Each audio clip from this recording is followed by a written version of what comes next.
নবী কি? পাক নবী বিদায় মেরাজের রাত্রিবেলা আরশে মুআল্লার উপরে উফুকিল আলাতে দিগন্তের পর দিগন্ত নূরের জগতে নূরের বাহনে রফরফে চড়াইয়া নূরের নবীর আল্লাহ নিতে নিতে নিতে নিতে এত উপরে নিলেন বিমা লা ইয়ালামুহু ইল্লাল্লাহ, এর সীমানা আল্লাহ ছাড়া কেউ জানে না। একবার জোরে বলা যাবে কি আল্লাহু আকবার? বলেন তো আল্লাহ পাক না না পাক? আল্লাহ পাক ছাড়া কি কবুল করে? আল্লাহ পাক ছাড়া কবুল করে না। এই জন্য আল্লাহ আরশে মুআল্লায় নবীজির সামনে নিয়ে নিয়ে গল্প করলেন। নবী বলেন রাআইতু রাব্বি আযজা ওয়া জাল্লা ফি আহসানি সূরাতি। আল্লামা ইমাম নববী শারহে মুসলিমের ভিতরে তিনি লিখতেছেন, আল্লামা ইমাম নববী রাহমাতুল্লাহি আলাইহি লিখেছেন, আল্লামা ইমাম আশআরি, আল্লামা ইমাম মাতুরিদি, আল্লামা ইমাম কাজী আযাল মালিকি, মোল্লা আলী কারি মাক্কি, ইমাম আহমদ খুফাজি, আল্লামা ইমাম মুহাম্মদ কাস্তালানি, আল্লামা ইমাম আব্দুর রহমান সৈয়দি, আল্লামা ইমাম হাজর আসকালানি, পৃথিবীর এক জামাত উলামা ইকরাম তিনারা বলেছেন, রাইসুল মুফাসসিরিন হযরত আব্দুল্লাহ ইবনে আব্বাস রাদিয়াল্লাহু আনহুমা বলেন, আরশে মুআল্লায় যাইয়া আমার নবী আল্লাহর সামনাসামনি বৈশা দুই কপালের চোখ দিয়ে আল্লাহকে দেখেছেন। নবী বলেছেন রাআইতু রাব্বি আযজা ওয়া জাল্লা ফি আহসানি সূরাতি। উম্মত রে, আমি আল্লাহকে এত উত্তম সূরাতে দেখেছি। আল্লাহ এত সুন্দর, এত সুন্দর আল্লাহকে দেখেছি। আল্লাহ এত সুন্দর, এত সুন্দর আল্লাহকে আমি দেখেছি। একসাথে জোরে বলবেন আল্লাহু আকবার। আল্লাহ আপনার চেহারার দিকে তাকায় না, কারণ চেহারা আল্লাহ নিজে বানাইছেন। আল্লাহ আপনার স্বাস্থ্যের দিকে তাকায় না, এই স্বাস্থ্য আল্লাহ আপনাকে দিয়েছেন। আল্লাহ আপনার মেধার দিকে তাকায় না, কারণ এই মেধা আল্লাহ আপনাকে দিয়েছেন। আল্লাহ লুকস টু ইওর হার্ট, আল্লাহ আপনার আত্মার দিকে তাকায়। আত্মা, যে আত্মাটাকে দুনিয়ার ভিতরে আল্লাহ পাঠাইছে, এই আত্মা আমি আল্লাহর ভয় করে কিনা, আমার আইনি আত্মা মানে কিনা, আল্লাহ আত্মার দিকে তাকায়, কলবের দিকে তাকায়। আল্লাহর নবী বললেন, আর উম্মতেরা রে, তোমাদের বডির ভিতরে একটা গোশতের টুকরা আছে, যদি সুস্থ থাকে, পুরা বডি সুস্থ থাকে, ইজা সালুহাত সালুহাল জাসাদ ওয়া ইজা ফাসাদাত ফাসাদাল জাসাদ। আরে উম্মতেরা রে, গোশতের টুকরাটা যদি অসুস্থ হয়ে যায়, পুরা দেহটাই অসুস্থ হয়ে যায়, আলা ওয়াহিয়াল কালব, সাবধান, এটা তোমাদের আত্মা, আত্মা, আত্মা, আত্মা। قد أفلح من زكاها وقد خاب من دساها। যে তার আত্মাকে পবিত্র বানালো সে কামিয়াব হলো, যে তার আত্মারে নাপাক বানাইলো সে ধ্বংস হয়ে গেল।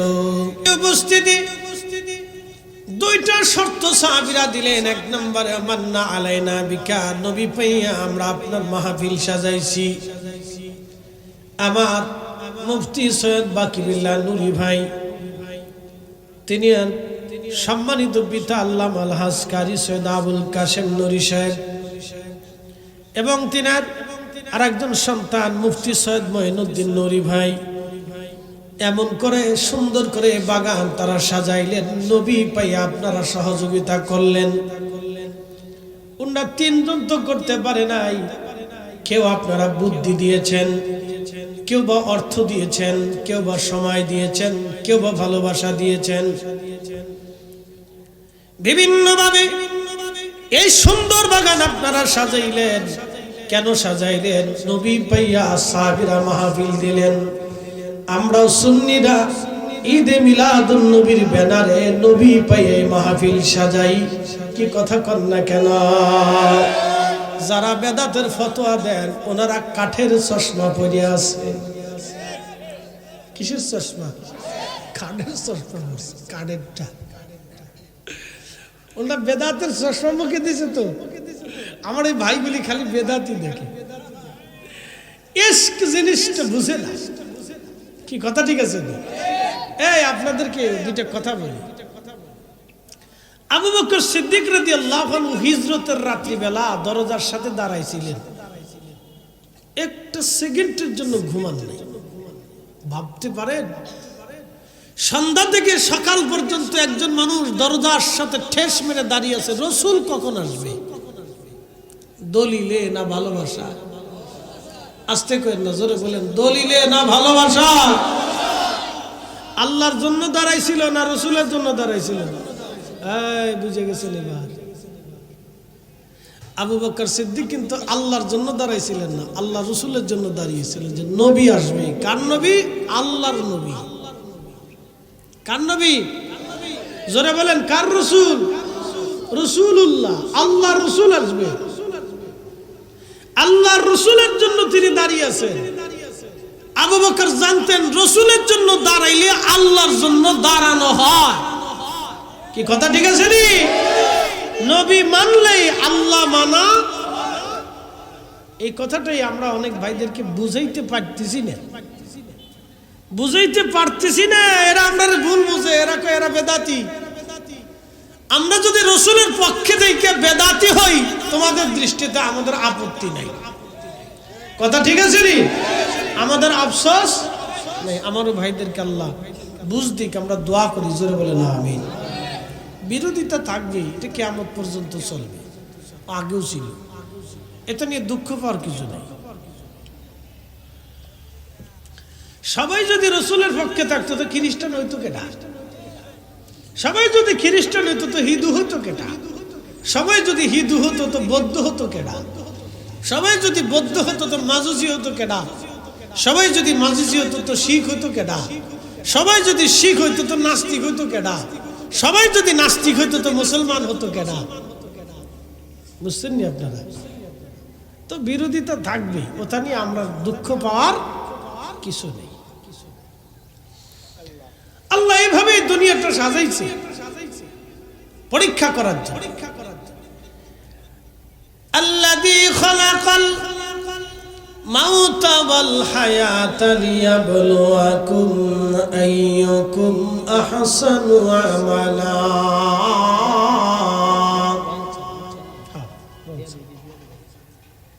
রং স্যার, আমারটা আবার চিনি ছাড়া, ডায়াবেটিস মুক্ত। হ্যাঁ, এটি ভালো। চা খাবেন, চিনি ছাড়া খাবেন, দোকানদারের লাভ হবে। চিনি ছাড়া খেলে দোকানদারের কদ্দুর লাভ হইব, আপনারও লাভ হইব। যত চিনি কমাই খাইতে পারেন, কারণ বাংলাদেশের চিনির ভিতরে কেমিক্যাল থাকে। ও সাদা খাওয়ার সাথে না খাই ভালো। ওটা হচ্ছে ওই আখের গুড় খাবেন, তাও তো যাবে না, এটার ভিতরে মেডিসিন মারে। ও খাবেন আবার খেজুরের গুড়, ও তার ভিতরে বাদরে পেশাব করে, জ্বালার শেষ নেই। তো খাবেন কোনটা? খাওয়ার কিছু নেই। এদেশের চারিপাশে শুধু ভেজাল, আমে ভেজাল, জামে ভেজাল, কাঁঠালে ভেজাল, পানিতে ভেজাল, দুধে ভেজাল, খাবারে ভেজাল, ফাস্টফুডে ভেজাল। কি খাবেন আপনি? এই জন্য আমাদের মানুষের দেখেন পুষ্টিহীন, মনে কিছু নিয়েন না। আমাদের অধিক মানুষ পুষ্টিহীন। আমাদের 100 জন মানুষ এক পাশে দাঁড়া করাবেন, আর আরবের 10 জন মানুষ আর এক পাশে দাঁড়া করাবে, রাত দিন তফাৎ দেখবে। আমাদের 100 জন মানুষ এক পাশে দাঁড়া করাবেন, মালয়েশিয়ার 10 জন মানুষকে এক পাশে দাঁড়া করাবেন, রাত দিন তফাৎ। আমাদের 100 জন মানুষ এক পাশে দাঁড়া করবেন, চাইনিজদের 10 জন মানুষ আর এক পাশে দাঁড়া করাবেন, রাত দিন তফাৎ।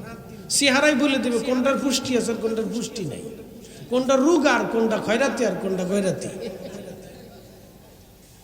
বলে আমাদের দেশের মানুষ কি খায় না? হ্যাঁ খায়।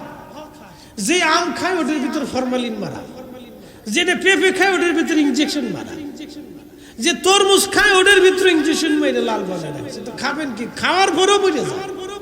কি কথা কন না? ঠিক আছে নি? তো যারা খাবারে ভেজাল দেয়, সরকারের উচিত ছিল ওদেরকে ধরে ধরে যারা হাত কেটে দেওয়া। কোন মানুষের বিষ খাওয়াচ্ছে, চিনি দিচ্ছে কত, অসুবিধা নেই। কি আর করার আছে? মরে তো যাবো, তো খাই মরে, আর কি করার আছে? একসাথে বলি আল্লাহু আকবার। হয় না? আরেকটু জোরে, আরো জোরে, নারে তাকবীর, নারে রিসালাত। আমি কিন্তু ব্রাহ্মণবাড়িয়া ওয়াজ করতেছি, জামালপুরে না। কিন্তু আওয়াজ দুর্বল দিলে কিন্তু ভাববো আপনারা জিমেই গেছেন, আমরা ব্রাহ্মণবাড়িয়ার লোক না। খুব মনোযোগ দিয়ে শুনবেন। প্রিয় নবী বললেন, সাহাবীরা রে, তোমরা কসম করো, তোমরা কি এই জন্য বর্ষা না ভিন্ন কোনো উদ্দেশ্য আছে? সাহাবীরা জবাব দিল, আল্লাহি, আল্লাহর কসম করে বলি ইয়া রাসূলুল্লাহ, আমাদের আর কোনো উদ্দেশ্য নাই। নবীজি বললেন, সাহাবীরা রে, সন্দেহ করতেছি বিষয়টি এরকম না। তোমরা আমার সাহাবী, তোমরা আমার ছাত্র। মনে রাখবেন, আল্লাহ হলেন নবীর শিক্ষক, আর নবী হলেন উম্মতের শিক্ষক। নবীজিকে আল্লাহ পাঠাইছেন শিক্ষা দেওয়ার জন্য। নবী শিক্ষা নেওয়ার জন্য দুনিয়াতে আসেন নাই, নবীজিকে আল্লাহ পাঠাইলেন শিক্ষা দেওয়ার জন্য।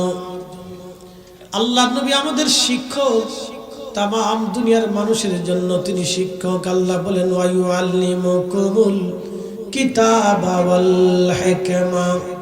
হুজুর, আপনি উম্মতকে কিতাব শিক্ষা দিবেন এবং হিকমত শিক্ষা দিবেন। আমি আমার ডাক দিয়ে বলেন, সাহাবীরা, ফাতানি জিবরিল আলাইহিস সালাম, জিবরাইল আমার কাছে এসেছিল। ফাখবিরিনি, আমার খবর জানায় গেছে, ইউবাহামুকুমুল মালায়েকা, তোমাদের এই দৃশ্যখানা দেখে, মজলিসখানা দেখে আল্লাহর এতই ভালো লাগছে, আল্লাহ ফেরেশতাদের মজলিসে তোমাদেরকে নিয়ে অহংকার গর্ব করতেছে। ওই যে সামনে মাহে রমজান আসবে, রমজান আসার পরে সারাদিন রোজা রাখবেন। সারাদিন রোজা রাখার পরে ইফতার করবেন। আপনি ইফতার সামনে নিয়ে হাতে লাড়াচাড়া দিবেন। ইফতার সামনে আছে, পানি সামনে আছে, কলিজায় তৃষ্ণা আছে, খাবার সামনে আছে, পেটে ক্ষুধা আছে, দামি দামি হরেক রকমের খাবার আপনার সামনে পড়ে আছে। আপনি খাবারের দিকে তাকান, কিন্তু আপনি খান না। পানির দিকে তাকান, আপনি খান না। শুধু ঘড়ির দিকে তাকায় থাকেন, ঘড়ির দিকে তাকান। বলে, কেন? কখন আজান দিবে? এই আজানের সময় আসতেছে। এই যে আপনি বসে আছেন আল্লাহর ভয়ে, এটাই হলো আল্লাহর সাথে বান্দার প্রেম। এটাই হলো আল্লাহর সাথে বান্দার প্রেম। এটাই হলো আল্লাহর সাথে বান্দার প্রেম। ঠিক ওই সময় আমার রব আল্লাহর तमाम ফেরেশতাদেরকে ডাক, দেখো ফেরেশতারা, তোরা দেখ আমারে বান্দা বানাইতে নিষেধ করেছিলি ফেরেশতারা রে, তোরাই না বলছিলি? ওরাই বলে মায়ুফসিদু, দুনিয়ার ভিতরে ফাসাদ বাঁধাবে, ওয়াসফিকুদ্দিমা, ওরাই বলে রক্তপাত করবে, খুন খারাপি করবে।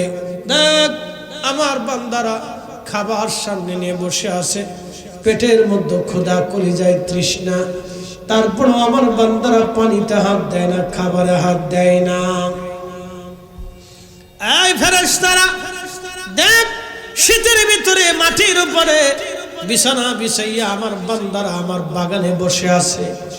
ওদেরকে যদি বলা হয় সুবহানাল্লাহ, ওরা সুবহানাল্লাহ বলে। আল্লাহু আকবার বলতে বললে আল্লাহু আকবার বলে। ওরা বসে বসে ওয়াজ শুনতেছে। ফেরেশতারা দেখ, ওরা মারামারি করে না, কাটাকাটি করে না, খুন খারাপি করে না, ফ্যাসাদ বাঁধায় না, অন্যায় করে না। ফেরেশতারা রে, তোরা আমারে বান্দা বানাইতে নিষেধ করেছিলি, যা যা যা ফেরেশতারা, তোরাই সাক্ষী থাক, আমি আমার এই বান্দাদের কাউরে ফিরাবো না, আমি তাদের জীবনের সব গুনাহগুলি মাফ করে দিলাম। আল্লাহ বানাইলেন কত জাতি,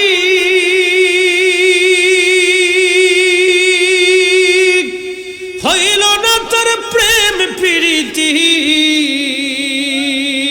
আল্লাহ বানাইলেন কত জাতি, হইল না তোর প্রেম প্রীতি।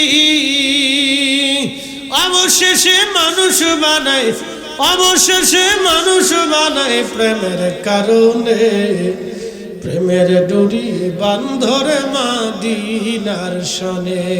আহা প্রেমের ডুরি বান্ধর মদিনার শনি। আল্লাহ আপনার চেহারার দিকে তাকায় না, কারণ চেহারা আল্লাহ নিজে বানাইছেন। আল্লাহ আপনার স্বাস্থ্যের দিকে তাকায় না, এই স্বাস্থ্য আল্লাহ আপনাকে দিয়েছেন। আল্লাহ আপনার মেধার দিকে তাকায় না, কারণ এই মেধা আল্লাহ আপনাকে দিয়েছেন। আল্লাহ লুকস টু ইউর হার্ট। আল্লাহ আপনার আত্মার দিকে তাকায়। আত্মা, যে আত্মাটাকে দুনিয়ার ভিতরে আল্লাহ পাঠাইছে, এই আত্মা আমি আল্লাহর ভয় করে কিনা, আমার আইনি আত্মা মানে কিনা, আল্লাহ আত্মার দিকে তাকায়, কলবের দিকে তাকায়। আল্লাহর নবী বললেন, আমার উম্মতেরা রে, তোমাদের বডির ভিতরে একটা গোশতের টুকরা আছে, যদি সুস্থ থাকে, পুরা বডি সুস্থ থাকে, ইজা সালুহাত সালুহাল জাসাদ ওয়া ইজা ফাসাদাত ফাসাদাল জাসাদ। আরে উম্মতেরা রে, গোশতের টুকরাটা যদি অসুস্থ হয়ে যায়, পুরা দেহটাই অসুস্থ হয়ে যায়, আলা ওয়াহিয়াল কাল, সাবধান, এটা তোমাদের আত্মা, আত্মা, আত্মা, আত্মা।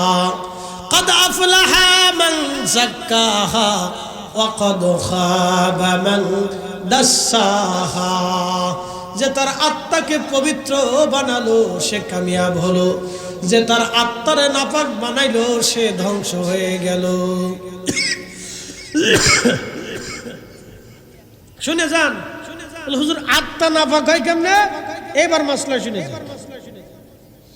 আমার শরীরে কি আছে? কাপড় আছে না? সবার শরীরে এখন কি আছে? কাপড় আছে। আমারও চা দিচ্ছেন, চা।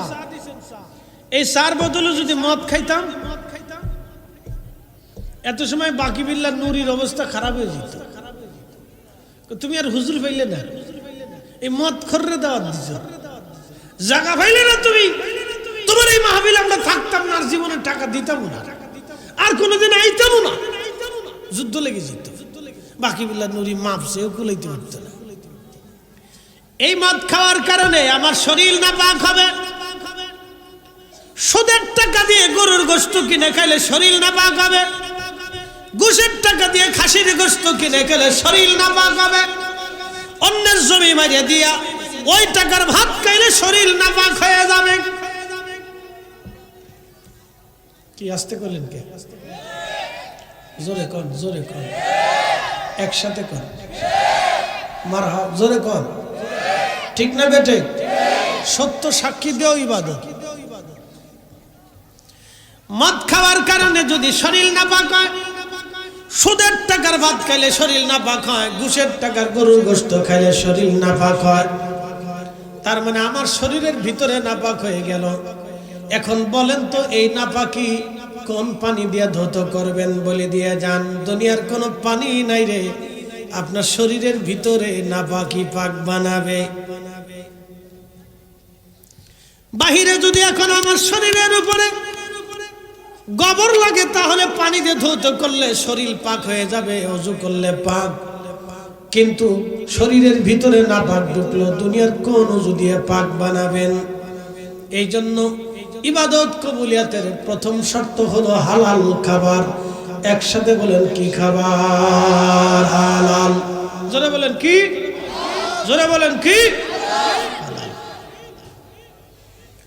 বলে ফরিদে হুজুর, আত্মা নাপাক হয় কেমনে? এক নম্বরে আত্মা নাপাক হয় অহংকার করলে। অহংকার ফরিদি সাহেবের বিরাট বড় জনপ্রিয়তা।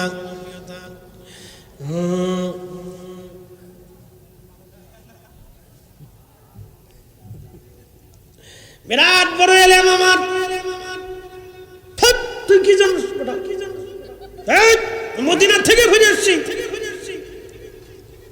তুমি যেখান থেকে বড় চিৎকার দেওয়ার সাথে তুমি শেষ। অহংকারের কারণে তার জিন্দেগি শেষ, আত্মা হয়ে গেল নাপাক। হিংসা, হিংসা, হিংসা। এই হিংসাটা আমাদের নারী সমাজের বেশি, মারাত্মক হিংসা।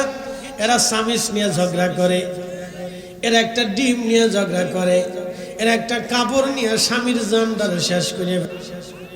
এমন বেড়াল লাগে বিয়ে বেশি। জরিনার ভাবে গরু আনছে 1.5 লক্ষ টাকা দিয়ে, তুমি 2 লক্ষ টাকা দিয়ে গরু আনছো, এদের মন হবে 4 মন।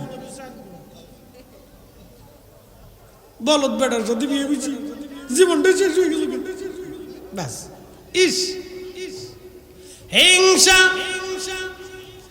নারী জাতির ভিতরে প্রচুর পরিমাণে হিংসা, পুরুষদের ভিতরে হিংসা। এক অটোওয়ালা আর এক অটোওয়ালারই হিংসা করে। কি কথা কন না কেন?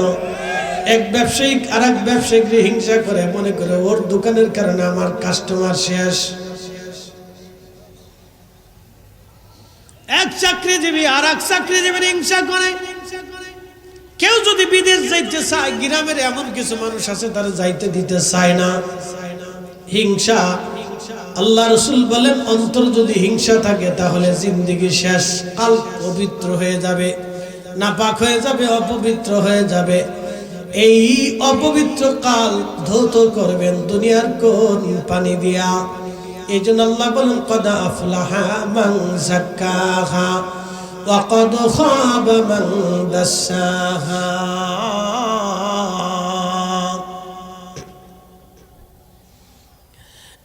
অন্তরবাসী,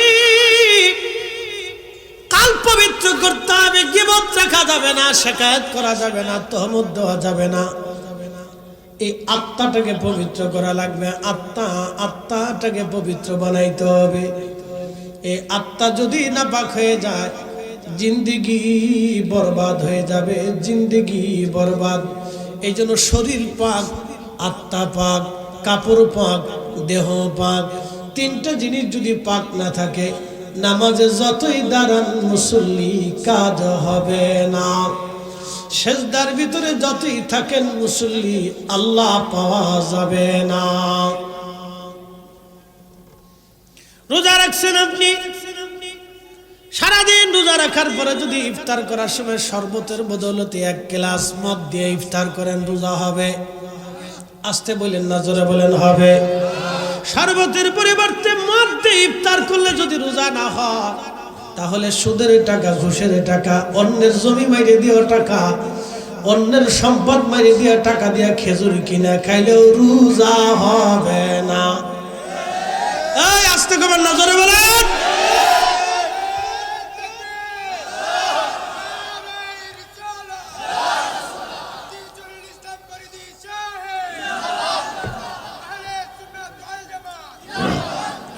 আল্লাহ বানাইলেন কত জাতি,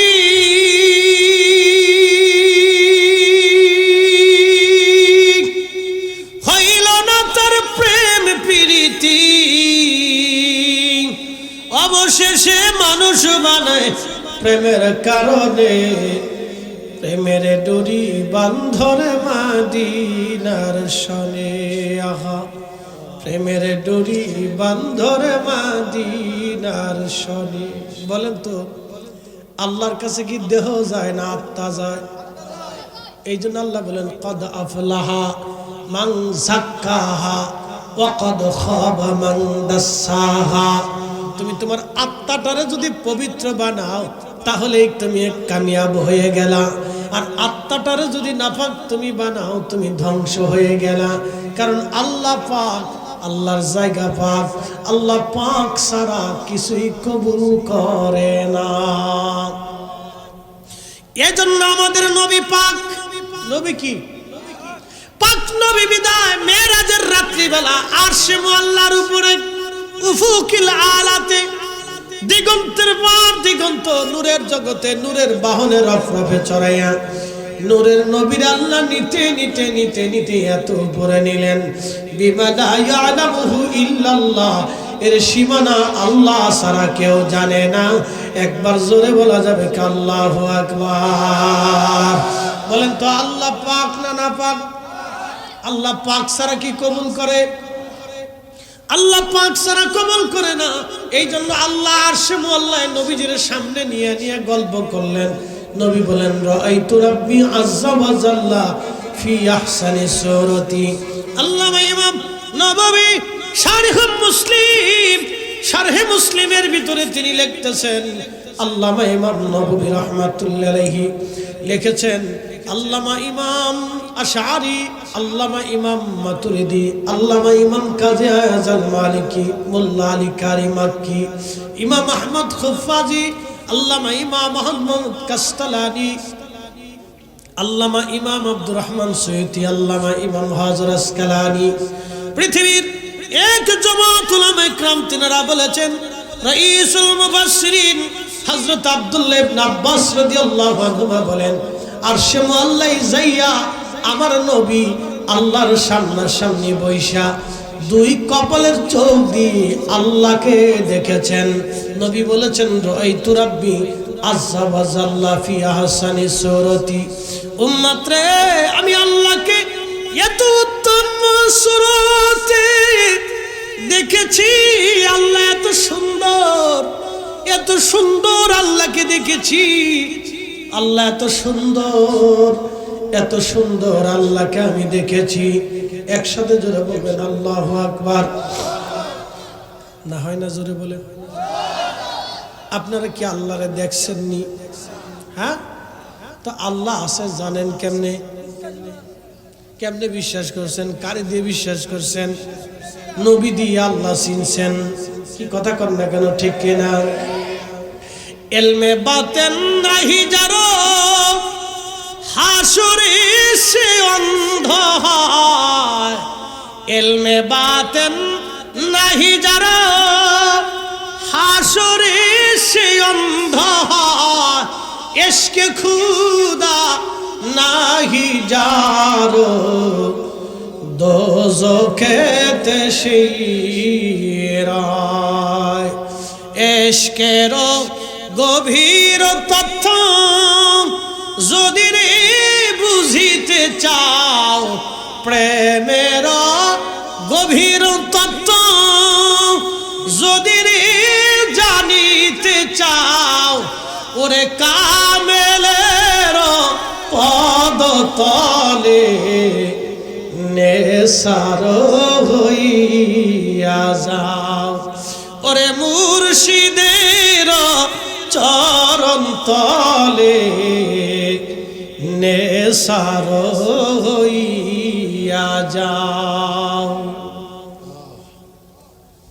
বুঝতে কি অসুবিধা? জোরে বলেন। ওলিদের দরবারে কেউ যদি যায়, তাসাউফের ক্লাস যখন শুরু করে, প্রথম নম্বর অহংকার থাকে না, 2 নম্বর গীবত থাকে না, 3 নম্বর শিকায়ত থাকে না, 4 নম্বর হিংসা থাকে না, 5 নম্বর রিয়া থাকে না, 6 নম্বর কামনা থাকে না, 7 নম্বর বাসনা থাকে না, 8 নম্বর আকাঙ্ক্ষা থাকে না, 9 নম্বর যাতনা থাকে না। সব আল্লাহর জন্য দিয়ে দেয়, আল্লাহর জন্য দিয়ে দেয়। এইগুলি যে একবারে ছেড়ে দেয়, এটাই হলো অরিজিনাল মানুষ, এই হলো অরিজিনাল মানুষ। এরা ওলি হতে পারে ভাইরা, যাতে ফতোয়া দেন, ফতোয়া দিয়া আল্লাহ পাওয়া যায় না, লাফায়া লাফায়া আল্লাহ পাওয়া যায় না। বেশি লাফায়া যদি আল্লাহ পাওয়া যাইতো, তাহলে ব্যাঙে আল্লাহ পাওয়া যাইতো। ব্যাঙে আল্লাহ পায় নাই, লাফায়া আল্লাহ পাওয়া যায় না। বিনয় দিয়া সেজদা দিয়ে আল্লাহরে খুশি করা লাগে। কি কথা কর না কেন?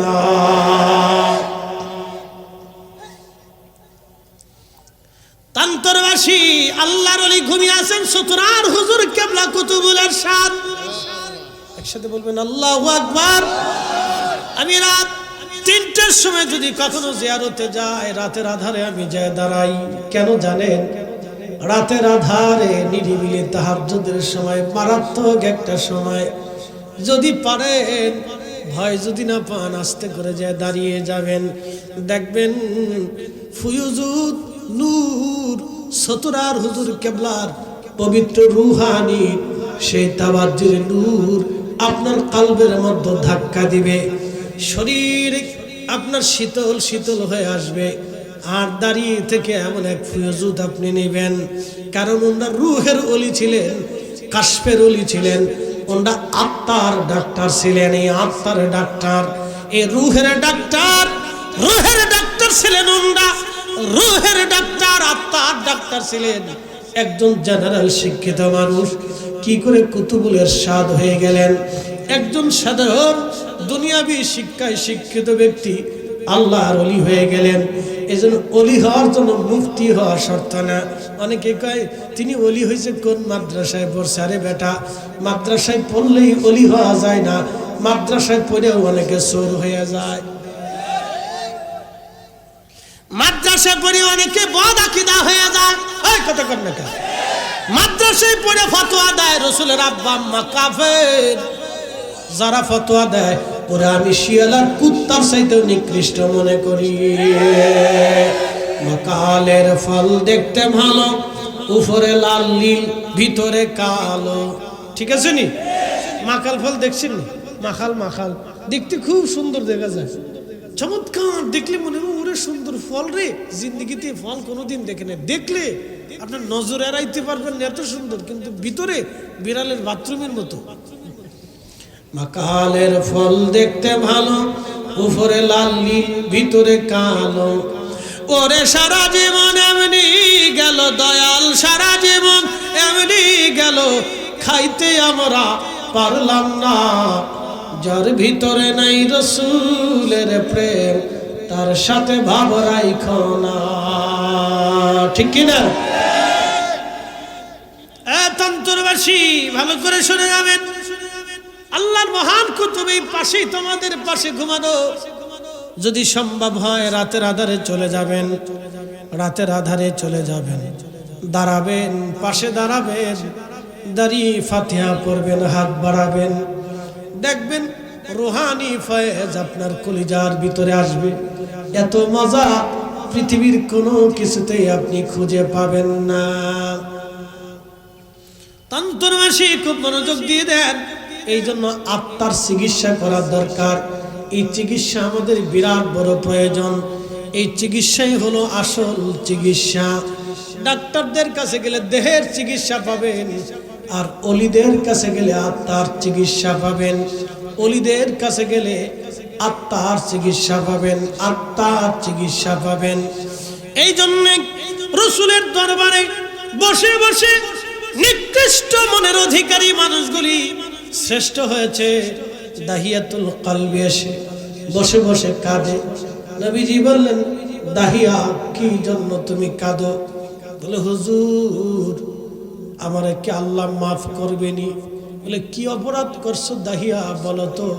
যদি কোনোদিন মক্কায় যান, ইব্রাহিম খলিল রোড দিয়ে আগায় আসলে একটা পরিত্যক্ত জায়গা পাবেন।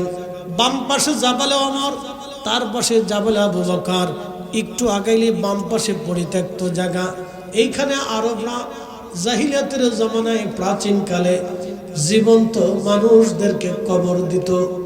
মেয়েদেরকে সন্তান জন্ম হওয়ার পরে ছোট্ট শিশু মেয়েটা দুনিয়াতে আসছে, আহা নির্দয় বাবা, নির্দয় বাবা কোল থেকে ধরে নিয়ে আসছে, ধরে এনে নিজের হাতে মাটি কবর খনন করে জীবন্ত বাচ্চাটাকে মাটির মধ্যে সবার সামনে কবর দিয়ে রেখে আনন্দ করে চলে যাইতো। এমন নির্দয় মানুষ ছিল। আল্লাহর নবীর দরবারে সাহাবী এসে বলতেছে, হুজুর আমি আমার 8টা কন্যা সন্তানকে জীবন্ত কবর দিয়েছি। নবীজি বললেন, সাহাবীরে 8টা সন্তানকে তুমি কবর দিলা, তোমার কি মায়া লাগে নাই? বলে, হুজুর আমার 7টা সন্তান কবর দিয়েছি, কোনো মায়া লাগে নাই। শেষ সময়ে ছোট্ট মেয়েটাকে কবর দেওয়ার সময় আমার মায়া লেগেছিল। দাহিয়া বলে, হুজুর আমার স্ত্রী অন্তঃসত্ত্বা হলো, ব্যবসার উদ্দেশ্যে রওনা দিব। বিবিকে বললাম, বিবি রে, আমি আমার সন্তান, তোমার অনাগত সন্তান তোমার গর্ভে রেখে যাচ্ছি। যদি মেয়ে সন্তান হয় জীবন্ত মেরে ফেলবা, কবর দিয়ে দিবা। আর যদি পুত্র সন্তান হয়, বিবি রে এই সন্তানটা তুমি আমার জন্য রেখে দিবা। দাহিয়া বলতে, হুজুর ব্যবসার জন্য আমি চলে গেলাম, বহুদিন পরে আমি ফিরে আসছি বা দেশে। বহুদিন পরে ফিরে আসার পরে বাড়ি ঢুকে দেখলাম ফুটফুটে সুন্দর একটা মেয়ে দৌড়ায় আমার কাছে আসলো। বিবিরে বললাম, বিবি এই বাচ্চাটা কার? বলে, স্বামী রে এই বাচ্চাটাই আপনি আমারে দিয়ে গিয়েছিলেন, এই সন্তানটাই আপনি আমার গর্ভে রেখে গিয়েছিলেন স্বামী, এই সন্তান কন্যা হয়েছে। দাহিয়া বললেন, আমার প্রচন্ড রাগ উঠে গেল। ডাক দিয়ে বললাম, বিবি রে তোরে না বলছিলাম মেয়ে হইলে কবর দিয়ে দিবি, ছেলে হইলে রেখে দিবি, কেন তুই বাচ্চাটার জীবন্ত রাখছো? বিবি কেঁদে দিয়ে বলল, স্বামী রে আমি তো মা কি করে সন্তানকে কবর দেয়? বিবিরি, স্বামী আমার, আপনার কাছে ভিক্ষা চাইতেছি, আমার এই মেয়েটাকে আপনি হত্যা করবেন না। ও বড় হাসি খুশি এবং খুব চটপটে, স্বামীরা আমার এই মেয়েটাকে আপনি মেরে ফেলবেন না গো স্বামী, ভিক্ষা চাইতেছি, দয়া করে এই মেয়েটা আপনি আমার ভিক্ষা দেন। দাহিয়াতুল কালবি কেঁদে দিয়ে বলে, হুজুর আমি মনে মনে নিয়ত করে রাখলাম, বিবিরে যতই ভিক্ষা চাও আমি বাঁচায় রাখবো না। হুজুর অনেকদিন মেয়েটা আমার সাথে রইল, মাঝে মধ্যে মেয়েটা আমার সাথে খেলাধুলা করে, আমার কাঁধে চড়ে কোলে আসে, আমার বড্ড ভালোবেসে ফেললো মেয়েটা। সবসময় মেয়েটা আমার কাছে কাছেই থাকে, ঘুমাইলে আমার কোলের মধ্যে ঘুমায়, খাইলে আমার পাশে বসে খায়। হুজুর মেয়েটা আমাকে বড্ড ভালোবেসে ফেললো, ইয়া রাসূলুল্লাহ, কিন্তু সে জানে না আমি তার একদিন জীবন্ত কবর দিব। হুজুর একদিন মেয়েটাকে আমি নিয়ে গেলাম, মরুভূমির ভিতরে যেতে যেতে যেতে যেতে বহু দূরে চলে গেলাম।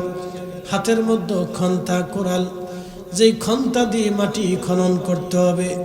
মরুভূমির ভিতরে চারিপাশে তাকিয়ে দেখলাম কোনো মানুষ নাই, কেউ নাই। বুঝলাম এখনই সুযোগ, আর সময় হাতে নাই।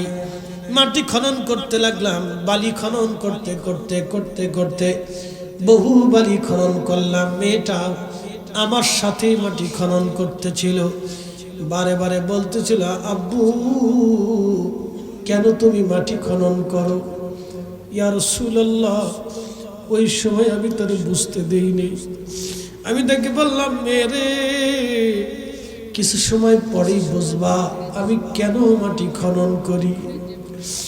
তন্তরবাসী দাহিয়াতুল কালবি বলতেছিলেন, চোখ বেয়ে পানি পরে পরে দাড়ি ভিজে যাচ্ছে। আল্লাহ রাসূলের কথা শোনার পরে নবীজির দম চোখ মোবারক দিয়ে পানি এসে এসে দাড়ি মোবারক ভিজে ভিজে যাচ্ছিল। নবী আমার বলেন, দাহিয়া তারপরে কি করছো বলো?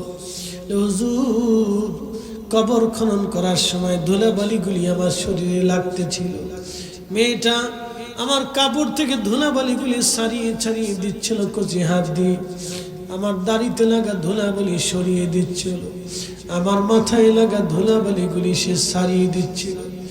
বারে বারে বলতেছিল, আব্বু কেন তুমি কবর খনন করো? মেয়েটাকে বললাম, মারে কিছু সময় পরেই বুঝবো আমি কেন কবর খনন করি।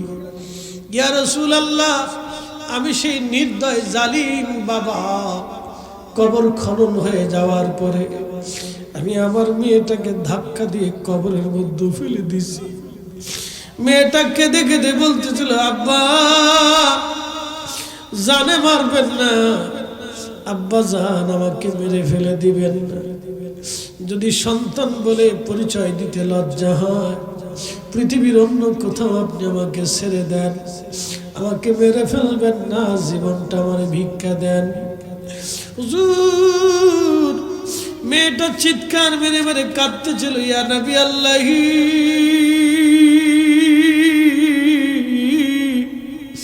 মনের মধ্যে বিন্দু মাত্র মায়া লাগে না, ইয়া রাহমাতাল লিল আলামিন। সামান্য পরিমাণে কষ্ট হয় নাই নবীজি, সামান্য পরিমাণে তখনও ব্যথা লাগে না, ইয়া নবী আল্লাহি। কবরের উপরে আমি জিন্দা অবস্থায় মাটি দিতে লাগলাম, হুজুর মাটিগুলি যেতে যেতে তার গলা পর্যন্ত চলে আসছে। মেয়েটা তখনও কাঁদে, আব্বা জান জীবনটা একবারের জন্য আমাকে ভিক্ষা দিয়ে দেন, আমার জানে মারবেন না। এইভাবে মেয়েটা কাঁদতেছিল। ইয়া রাসূলুল্লাহ, আমি সেই জালিম, আমি সেই জালিম, আমি সেই জালিম, আমার অন্তরে বিন্দু মাত্র মায়া লাগে নাই। হুজুর এইভাবে মাটি দিতে দিতে একেবারে পরিপূর্ণ কবরটা মাটি দিয়ে ভরে ফেললাম। নবীজি বলেন, আল্লাহ কি আমারে মাফ করছিনি? আল্লাহ কি আমারে ক্ষমা করছিনি? আপনি বুঝেন তো, আমার নবীর রূহের পাওয়ার এত মজবুত ছিল, রূহের পাওয়ার এত মজবুত, এত কঠিন শক্তি ছিল নবীজির কালব মুবারকের পাওয়ার, যে শক্তির বদৌলতে নিকৃষ্ট মানুষগুলি নবীজির দরবারে এসে উৎকৃষ্ট হয়ে গেল। আল্লাহ ডাক দিল, যালিকা রাদিয়াল্লাহু আনহুম ওয়ারাদু আন যালিকা লিমান খাশিয়া রাব্বাহ। আল্লাহ ডাক দিয়ে বলতেছে, হাবিব আপনার সাহাবীদেরকে জানান আমি আল্লাহ সাহাবীদের উপরে রাজি হয়ে গেছি, তারা আমার উপরে খুশি। ইয়া রাসূলুল্লাহি ইয়া হাবিবাল্লাহ, যালিকা লিমান খাশিয়া রাব্বাহ, এই জন্য আমি আল্লাহ খুশি যে তারা আমারে ভয় করত। ইয়া রাসূলুল্লাহ আমি দাহিয়ারে আল্লাহ মাফ করছে নি, আমি দাহিয়ারে আল্লাহ মাফ করছে নি, ক্ষমা হইছে নি, আমারে আল্লাহ মাফ করছে নি, আল্লাহ আমারে ক্ষমা করছে নি। হযরত সাহাবীরা বলতেছিলেন নবীজি চক্ষু মোবারক দিয়ে পানিগুলি পড়ে পড়ে দাড়ি মোবারক ভিজে যাইতেছিল। আল্লাহর নবী কাঁদতে লাগলেন, দাহিয়ারে করছো কি? বলে, হ্যাঁ ইয়া রাসূলুল্লাহ আমি আমার জীবন্ত কন্যা সন্তানকে জীবন্ত কবর দিয়ে রেখে আসছি, হুজুর আল্লাহ আমারে মাফ করছেনি। ইয়া রাসূলুল্লাহ আল্লাহ আমারে মাফ করছেনি, আল্লাহ মাফ করছেনি, আল্লাহ মাফ করছেনি। আল্লাহ নবী ডাক দেখে, দাহিয়ারে যেই সময় তুমি কালেমা পড়ছো, কালেমা পড়ার সাথে সাথে আমার দয়াময় মাবুদ তোমার জীবনের সব গুনাহগুলি আল্লাহ মাফ করে দিয়েছে। আল্লাহ আল্লাহ বলে ডাকি মাওলা শোনো না, আল্লাহ আল্লাহ বলে ডাকি মাওলা শোনো না,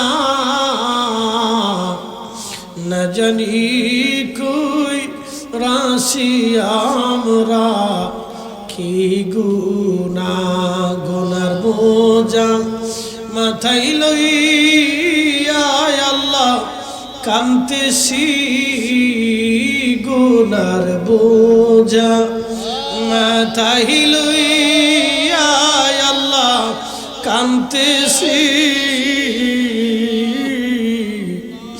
মাফ করে দাও মাবুদ মৌলা এলাহি, মাফ করে দাও মাবুদ মৌলা এলাহি।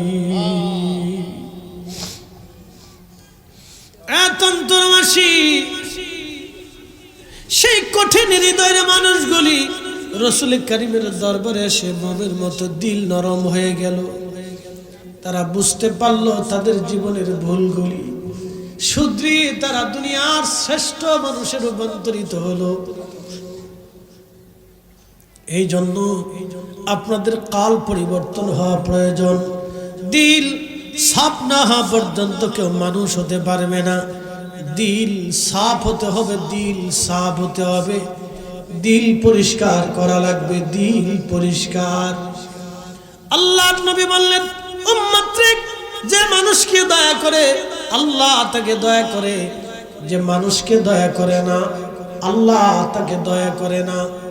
আল্লাহ ডাক দিলেন, হাবিব আপনার এতিম বানাইছিলাম আমি, এরপর আপনারা আশ্রয় দিয়েছিলাম, ইয়া রাসূলুল্লাহ আপনি এতিম ছিলেন, এরপর আপনাকে আশ্রয় দিয়েছি। হুজুর আপনাকে আশ্রয় দিয়েছি, নবীজি আপনি এতিমের সাথে কখনো রূঢ় ব্যবহার করবেন না, এতিমকে আপনি ভালোবাসবেন, এতিমের আশ্রয়দাতা হয়ে যাবেন।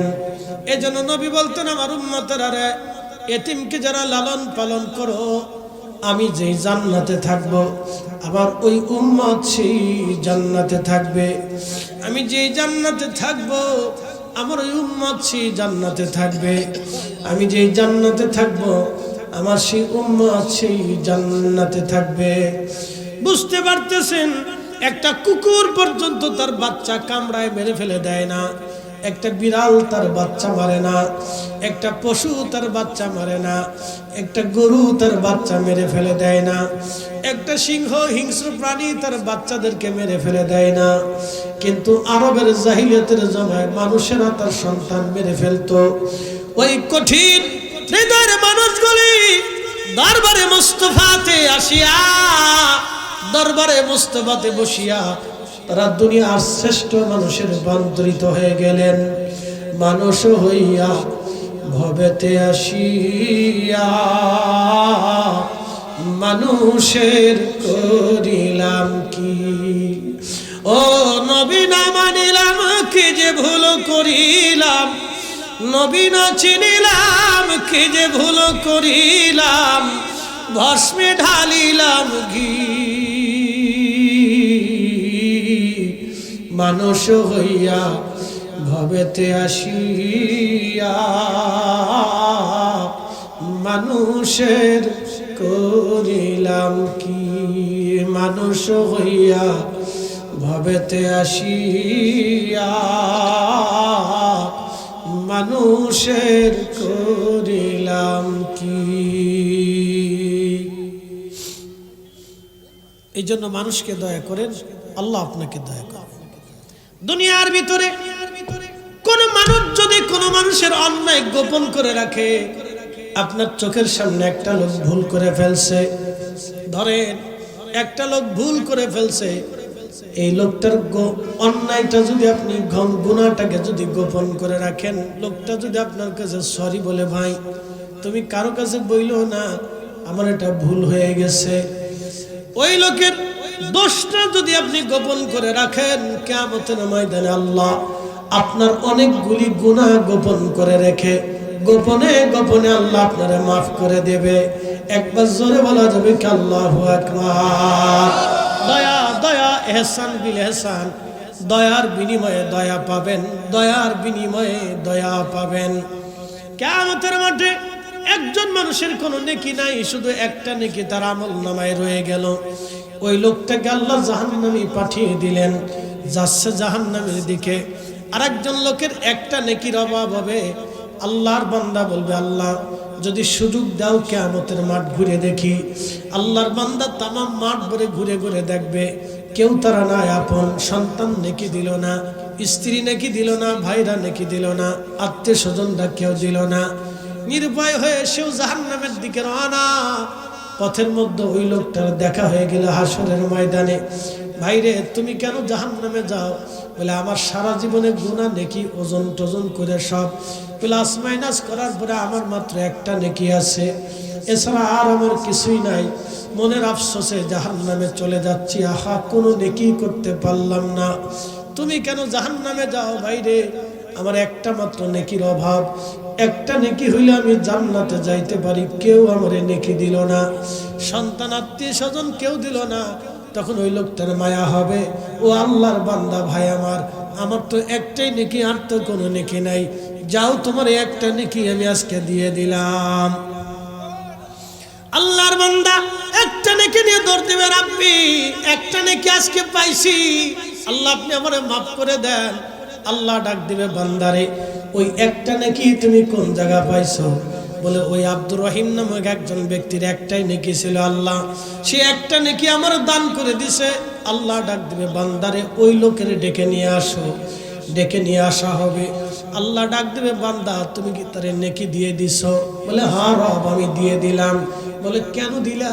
বলে আল্লাহ আমার তো কোনো নেকি নাই, আর এই লোকের একটা নেকি হলে বেহেশত যাইতে পারে, আল্লাহ আমার মায়া লাগছে যে অন্তত সে হলেও জান্নাতে চলে যাক, আমি না হয় আজকে জাহান্নামে চলে যাব, সে অন্তত বেহেশত চলে যাক, আল্লাহ আমার বড় মায়া লাগছে, এই জন্য নেকি তারে দিয়ে দিলাম। আল্লাহ ডাক দেবে, বান্দারে সৃষ্টির 100 ভাগ দয়া মায়াকে আমি 100 ভাগে ভাগ করে 99 ভাগ দয়া এবং মায়া ভালোবাসা আমি আল্লাহ আমার নিজের কাছে রাখলাম, একটা ভাগ দয়া মায়া তামাম সৃষ্টির মধ্য দিয়ে দিলাম। বান্দারে হাসরের মাঠে কেউ কারো দিকে তাকায় না, আজকে তুমি একটা নেকি দিয়ে আমার বান্দারে সাহায্য করছো।